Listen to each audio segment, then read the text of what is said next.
லைஃப்ல நமக்கு பிடிச்ச ஸ்டெப்ப எடுத்து வைக்கிறதுக்கு நம்ம தான் நம்மளுக்கு தடையா இருக்கோம்னு சொன்னா உங்களால நம்ப முடியுமா? This is my story with real incidents. வாங்க பார்க்கலாம்.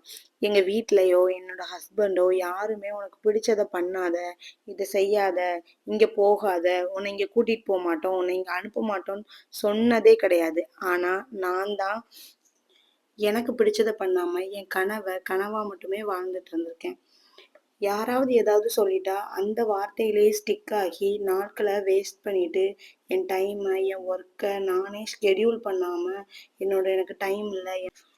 நான் 2 பிள்ளைங்களுக்கு அம்மா. ஆனா நான் ரொம்ப பிஸி அப்படி இப்படின்னு என்ன பத்தி நானே ஒரு தப்பான சர்க்கிள் போட்டுட்டு, அதுக்குள்ளேயே நான் வாழ்ந்துட்டு இருக்கேன். ஒரு இருட்டுக்குள்ள. ஒன்ஸ் நான் என்னோட வெயிட் லாஸ் ஜர்னிய ஸ்டார்ட் பண்ண பிறகு தான் நம்மளுக்கு எவ்ளோ அ மிஸ்டேக்ஸ் நான் பண்ணியிருக்கேன். என்னோட கெரியர நான் ட்ராப் பண்ணிட்டு, ஏன் 2 பிள்ளைங்க இருக்கவங்க யாருமே சாதிக்கலையா? வேலைக்கு போலையான்னு நெனச்சு, ஒன்ஸ் நான் ஒரு இதுல ஜெயிச்சதுக்கு அப்புறம் தான் எனக்கு அடுத்தடுத்த இதுல வின் பண்ணணுன்ற ஆசையே வந்திருக்கு. என்ன மாதிரி நீங்களும் உங்க கனவுக்கு பின்னாடி ஓடணும்னு ஆசைப்பட்டீங்க அப்படின்னா, அதுக்கான ஸ்டெப்ப எடுத்து வைங்க.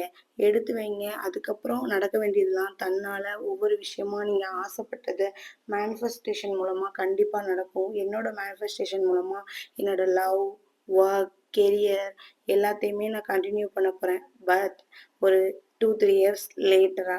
பட் அது கூட கொஞ்சம் ஜாலியா தான் இருக்கு. Keep following for more videos. Bye.